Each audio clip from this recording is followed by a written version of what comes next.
the said building plan and the building itself has been invalidated. So the fine you are paying is to have contravened. Now it's not like when police arrested you for crime and you were charged and found guilty, and they said the guilty you should pay it as an option fine. You pay the instead of going to prison as option of fine, and then you are telling police to give you back the thing you stole, or you are telling them not to call you an ex-convict. So this particular property has been invalidated. The government said, in lieu of the above, the building plan with registration number is hereby made invalid. So the owner of this property, in as much as he has not been arrested, he ought to pay that money as charged. And he said that he contravened maybe he's looking at the contravention to be only the 5-story building. But if you read out here, you will see the areas contravened, not just one. That was why the money got up to 545,888,400 naira. And they said he should pay it to River State government account with Access Bank. I think, yes. Access Bank, yes. This is a bank account. This is fine in default.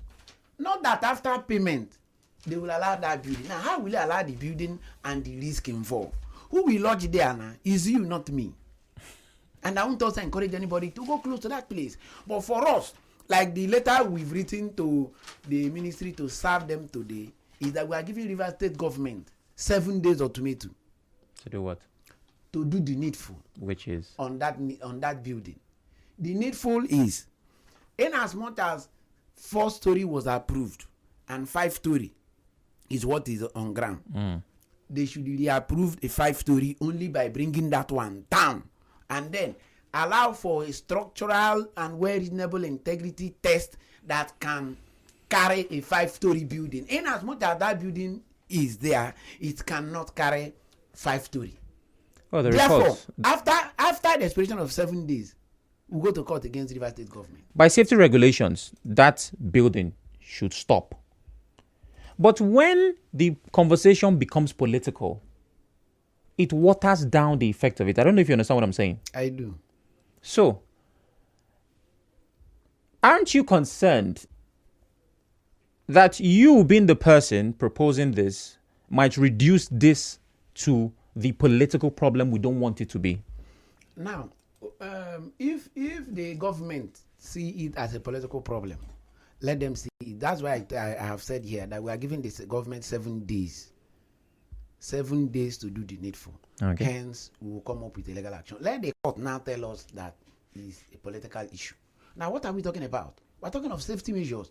When the building at still the same OG road collapsed, the governor then visited that place. My uncle then was in charge of the fiscal planning. Okay. My uncle then, one Dr. Edi Ubina. As I speak to you, it almost cost him forceful retirement for that building, for the collapse. And we want another one to collapse, and the permanent secretary or whomever that is there will also be forced to retire.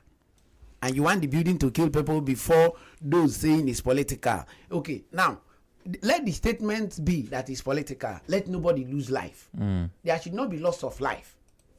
But the statement should be political. It doesn't bother me. What bothers me is life, the safety measures to all things.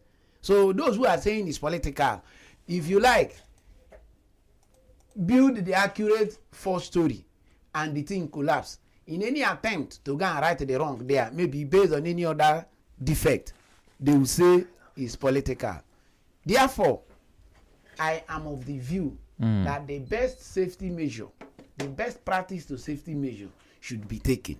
And if it is not taken, after 7 days, River State government will hear the initiative for transparent strategy and good leadership. All right, Barrister.